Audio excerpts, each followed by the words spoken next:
A vida pode ser mais leve. Que alegria para mim novamente estar aqui com você. Hoje eu tenho uma pergunta para te fazer. Você sabe o que seria o momento da ativação? Seria uma boa reflexão. Vamos analisar juntos? Então, ativação, na verdade, vamos entender que é um processo que todos nós passamos em algum momento da nossa vida. Primeiro que entender esse processo, a possibilidade dele existir, já traz muita clareza para as nossas ideias. E claro, trazer clareza e organização para nossas ideias é muito importante para que a gente possa colocar em prática. Eu sempre brinco com as pessoas dizendo que o que faz a diferença não é apenas o que você sabe, é o que você faz com o que você sabe. Quando nós temos conhecimento, mas não aplicamos, é como se fosse uma caravela cheia de ouro no fundo do mar. Mas quando você tem o conhecimento e sabe aplicar esse conhecimento, as coisas ficam muito mais fáceis, não é verdade? Então, o momento da ativação, ele é, por exemplo, o momento que você chega num ponto final. É quando você gira a chave. Sabe quando você dá aquela grande virada, aquela grande guinada? Eu vou te dar um outro exemplo bem prático para que a gente possa refletir juntos. Imagina só que você tem aí uma semente, que você foi lá e comprou uma semente, sei lá, de uma árvore, de uma fruta. Vamos imaginar uma fruta qualquer da sua preferência. E você guardou aquela semente num lugar arejado, confortável, seguro, não úmido e também não muito quente, um lugar bem apropriado para aquela semente. Você guardou durante 1 mês, 2 meses, 6 meses, 1 ano. E aí depois de 1 ano, com aquelas sementes guardadas, você simplesmente foi lá, colocou ela na terra, colocou um pouco de adubo, colocou um pouco de água. Daqui a 3, 4, 5 dias, ela começa a germinar. Olha que interessante. Mas como? Se ela passou tanto tempo lá guardada, meses, 1 ano, às vezes até mais do que isso. Pois é. A natureza funciona assim. E nós também funcionamos assim. E aí eu trago agora essa reflexão para você. Agora que nós sabemos o que é o momento da ativação, eu gostaria de perguntar, o que na sua vida você faz que já não serve mais para você? Ou o que você gostaria de fazer que ainda não faz? Quando acabar esse vídeo, para um pouco, coloca essas reflexões no papel. É interessante trazer essas questões à tona, porque só assim nós conseguimos melhorar a nossa vida. É como eu disse agora há pouco. Para a gente transformar a nossa vida, nós temos que buscar o conhecimento, porque nosso mestre maior Jesus falava que a verdade vos libertará. Que verdade é essa? É o conhecimento. O conhecimento, ele é libertador, ao mesmo tempo que ele é comprometedor. Comprometedor no intuito de, a quem muito foi dado, muito será cobrado, como o próprio Jesus falava. Então, não adianta nós querermos ficarmos na ignorância, ou nos comportarmos como crianças, ou trabalharmos com vitimismo no nosso dia a dia. Pelo contrário, aprender a crescer. Por que aprender a crescer? Porque nós crescemos a todo momento. A gente acha que crescer fisicamente é só um processo que ficou lá atrás. Estruturalmente, sim, mas emocionalmente nós crescemos todos os dias. Quando você sai da casa do seu pai, quando você casa, quando você se separa, quando você tem um filho, quando você tem 2 filhos, quando você tem 3 filhos, quando você perde alguém que você ama, quando você conquista algum grande trabalho, uma grande responsabilidade. Todos esses eventos são crescimentos ou oportunidade de tal. O que a gente não pode fazer é, ao invés de expandir, regredir. Muitas vezes nós fazemos isso. Mas quando nós sabemos da possibilidade de crescer, expandir ou regredir, enrijecer, até isso fica mais fácil, porque a ignorância, ela trava, a ignorância ela é a ilusão, né? O que é a ilusão? Que não tem luz. A ilusão é que não tem luz. Mas o contrário da ilusão é a lucidez. O que é a lucidez? Aquilo que tem luz. E o que é essa luz, no caso da lucidez? O conhecimento. O conhecimento, ele é libertador. Por isso que é tão importante nós fazermos essas reflexões que nós sempre trazemos aqui no nosso quadro A Vida Pode Ser Mais Leve, porque a vida pode ser mais leve. Isso não significa que os problemas vão sumir, vão surgir ou não vão acontecer. Os problemas vão acontecer, mas você vai estar muito mais forte. Sabe quando alguém joga pedra em você e você usa uma capa protetora? Imagina que a pedra vai continuar sendo atacada, mas se você tiver com a sua capa protetora, com seu escudo, seu capacete, sua luva, não tem problema. Imagina que você tem que transportar todo dia 100 quilos por 10 metros. Não importa o motivo, vamos dizer que você tem que transportar 100 quilos todos os dias por 10 metros. E você não pode contar com a ajuda de ninguém. O que você pode fazer? Reclamar? Tentar chutar aquele peso de 100 quilos, que é muita coisa para você e você não consegue? Ou você vai se preparar para que aquilo aconteça? Olha que interessante. Se você começa a entrar numa linha de reclamar, de se, digamos assim, se limitar, ficar chateado, triste, porque por algum motivo você tem que levar aquele peso todos os dias, você começa a definhar. Então, o peso dos 100 quilos, ele passa a ter 150 quilos, 200 quilos, ao ponto que você não consegue transportar. Eu estou imaginando aqui 100 quilos, mas imagina que seja um peso bem pesado para você. Talvez o efeito de 100 quilos para você seja mais ou menos do efeito de 100 quilos para mim, depende da força que você tem. Mas o que é mais interessante para a nossa reflexão é entendermos que, se você tem que transportar um peso que seja muito pesado para você, quase que no limite das suas forças, se você reclamar e não se preparar para aceitar aquela realidade, você vai definhar. Daqui a pouco vai ficar com problema de coluna, vai ficar com tristeza, depressão, e daqui a pouco o peso passa a ficar potencializado. Vamos imaginar agora o sentido contrário? De novo, aquele peso que é muito pesado para você, quase no limite das suas forças. Você tem que transportar por algum motivo por 10 metros. Mas aí você melhora a sua alimentação, passa a fazer atividade física, passa a treinar da melhor forma possível.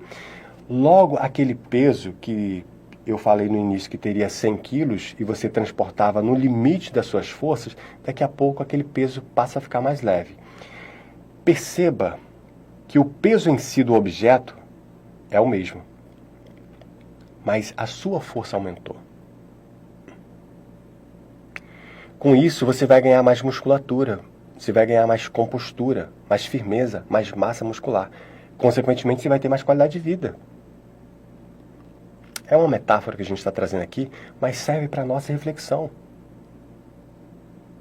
Quantas vezes nós estamos cansados de uma caminhada e a gente vê pessoas que têm muito mais idade que a gente, muito mais desafio com a gente, passam na nossa frente e você fala, caramba, se ele pode, eu também posso.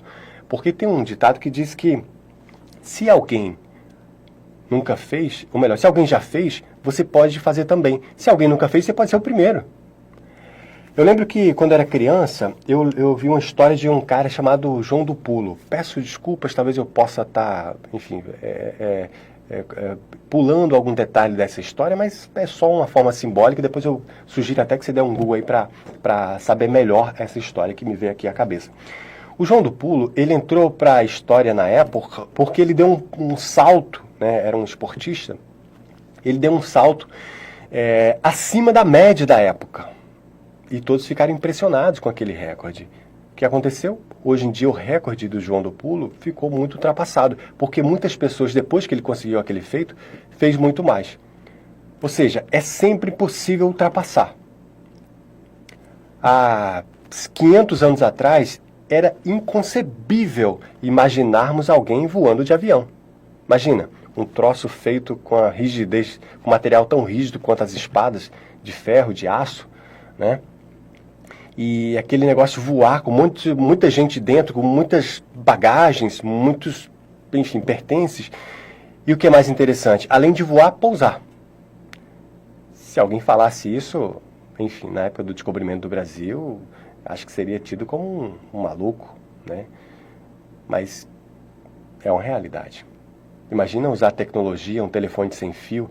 Hoje em dia a gente fala telefone sem fio, a gente vê as pessoas no telefone sem fio, troca mensagens, fotos, vídeos. Isso é tão banal que a gente nem pensa o quanto isso é uma conquista maravilhosa da humanidade, quase que mágica. Mas não é mágica porque a gente entende como funciona. E a gente tem uma tendência a banalizar tudo aquilo que a gente entende, tudo aquilo que a gente tem em abundância.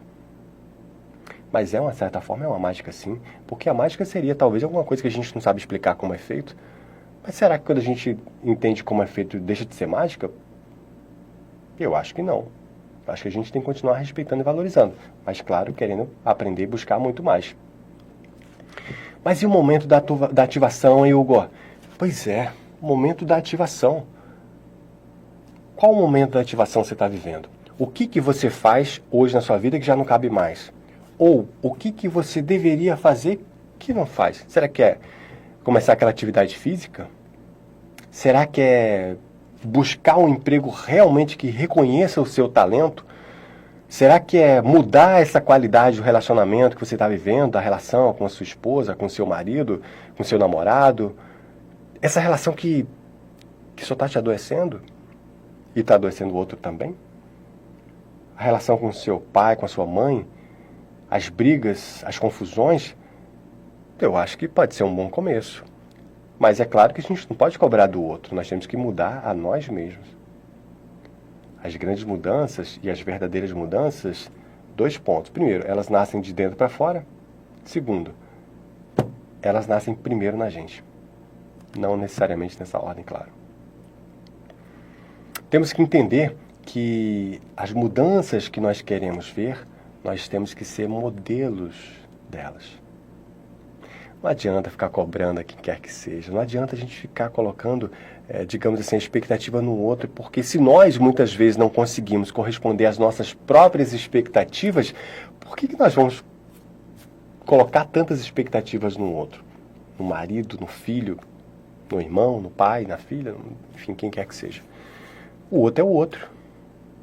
Cada um segue o seu caminho e nem os dedos das mãos são iguais. Olha que coisa interessante, tamanhos diferentes. Eu acho que fica aí a nossa reflexão. Mas voltando aqui para a questão da ativação, é importante que a gente entenda que nós temos que nos libertarmos definitivamente da energia do vitimismo. Aí nesse momento alguém do outro lado fala assim, mas Hugo, você está dizendo que eu sou vítima? Não estou apontando para ninguém, é sempre um espelho para que cada um faça as suas reflexões. Mas eu me pego muitas vezes tentando me colocar em alguns momentos como uma vítima das circunstâncias. Não.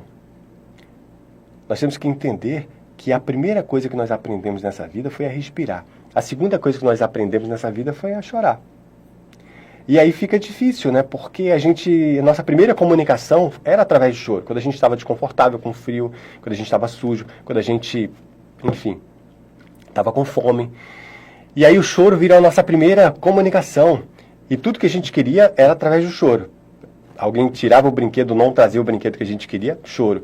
E com isso nós evoluímos, porque ficaria feio pra gente chorar depois de adulto, mas a gente fica se colocando como vítima da sociedade, das circunstâncias, de Deus, do pai, da mãe, quem quer que seja. Claro que não. Talvez digamos assim, assumir a nossa responsabilidade, assumir nosso protagonismo nessa vida, talvez seja um bom e um grande começo da nossa ativação. Lembra do início desse bate-papo, quando nós falamos sobre a ativação daquela sementinha que você ficou meses guardada, daqui a pouco colocou lá na terra, colocou um pouco de luz, colocou um pouco de água, um pouco de adubo, daqui a pouco ela cresce, daqui a pouco ela vira uma árvore, daqui a pouco ela está brotando? Pois é. Esse momento da ativação, ele precisa de um pontapé inicial. Ele precisa de um momento de energia. Só você pode definir que e quando vai ser essa ativação. Pensa com carinho. Quem sabe a ativação de trabalhar numa caridade, ajudar alguma casa ou alguma causa, respeitando sempre as suas crenças naturalmente. Joana de Ângeles tem uma frase que eu acho linda, que ela diz que aquele que se dedica a enxugar a lágrima do outro não tem tempo para chorar. Será que muitas vezes a gente não está se lamentando demais? Talvez seja pela nossa ociosidade. Não sei. Vale a pena a nossa reflexão. Lembrando sempre que é sempre um espelho que a gente traz aqui para que a gente possa fazer a nossa própria reflexão. Não é apontar o dedo para o nosso coleguinha do lado de forma nenhuma. Mas quando a gente desperta para essa possibilidade, por si só, já é uma ativação. Que nós possamos ativar a nossa capacidade mental, nossa capacidade espiritual, nossa capacidade de raciocínio, de ação. Que nós possamos arrebentar, destruir as correntes e as amarras que nos prendem. Não importa se você tem 20, 30, 40, 80, 90, 100 anos. Não. Enquanto você estiver vivo, é sempre tempo de recomeçar, como disse o nosso querido André Luiz. Sempre tempo de recomeçar. Vamos recomeçar. Vamos transformar a nossa vida. E claro, colocar toda a nossa energia em prol do outro, em prol da sociedade, em prol da humanidade e, naturalmente, claro, em prol de nós mesmos.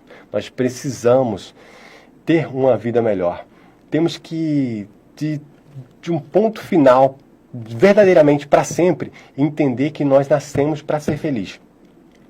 Não vamos mais cultivar ou cultuar aquelas imagens de seres que sofreram e que sofrer é necessário e que para ser feliz e que para ser honesto é preciso sofrer, ser pobre, passar dificuldade. Não. O planeta passa por um momento de transformação. Vamos de uma vez por todas acreditar e viver e pregar e sentir que nós nascemos para ser felizes. Isso não significa que eu tenha que passar por cima do coleguinha do lado. De forma nenhuma. Pelo contrário. Eu posso, eu devo, eu mereço ser feliz e todos os meus colegas, amigos e desconhecidos, mas somos todos irmãos, então todos os nossos irmãos também merecem. Mas cada um tem que fazer o seu. Cada um tem que despertar essa sensação de confiança, de pertencimento, de merecimento. Eu não vou colocar, como já disse, as minhas expectativas no outro. Como disse o Renato Russo, se você quer alguém em quem confiar, confie em si mesmo. Ajude o quanto você puder ajudar, faça pelo outro o quanto você puder, mas o primeiro e o grande passo é fazer por si. Sem egoísmo, mas com equilíbrio. Porque muitas vezes quando nós fazemos pelo outro e esperamos alguma coisa em troca, isso não é caridade, isso não é amor. Isso às vezes é posse. Ou às vezes nosso ego que fala um pouco alto. Mas o primeiro grande passo é cuidar de si. É isso que a gente quer dizer, que é o mais importante nesse momento. Consequentemente, você estando bem, você terá força, energia, conhecimento, sabedoria para colocar sua energia em prol do outro. Claro que eu sempre comento que paciente não cuida de paciente. Então, fica aí essa reflexão. Que nós possamos cuidar das nossas mazelas, dos nossos males, das nossas faltas, das nossas limitações, que todos nós temos, né? Mas a partir do momento que a gente começa a equilibrar essas energias, a vida começa a fluir. A vida passa a ter um novo brilho. E aí, claro, a gente está pronto para ajudar o outro. Dentro do interesse dele. Porque eu não posso fazer pelo outro o que ele tem que fazer por ele. Assim como ninguém pode fazer por mim o que eu tenho que fazer por mim. E eu trago sempre essa reflexão. Sabe o que nem Deus vai fazer por você? Pois é, a sua parte. Pare um pouco. Dedique aí uns minutos do seu dia, da sua noite, não sei em que momento você está vendo esse vídeo, não sei se agora no ao vivo, mas enfim, coloque no papel qual as suas ativações, o que você quer deixar de fazer, que já é uma atitude, deixar de fazer alguma coisa que não te cabe mais. Por outro lado, pense o que você de fato quer fazer. O que você está idealizando para melhorar a sua vida, um curso, uma atividade física, melhorar alguma rotina alimentar, alguma rotina diária de dormir mais cedo, às vezes acordar mais cedo, ou, enfim, não sei exatamente. Coloque isso no papel. E aí, essa consciência vai te dar a possibilidade de pegar essas sementes que você está trazendo digamos assim, de transformação, jogar no terreno da vida e cuidar com a sua energia para que ela cresça, floresça, frutifique e assim sucessivamente. Eu agradeço muito aqui o teu carinho. Eu sou o Hugo Richard e acredito que nós vamos nos encontrar muitas outras vezes. Desejo a você e a sua família paz e bem, paz e luz, paz, muita paz. Um grande abraço e a gente se encontra muito em breve. Tchau, tchau.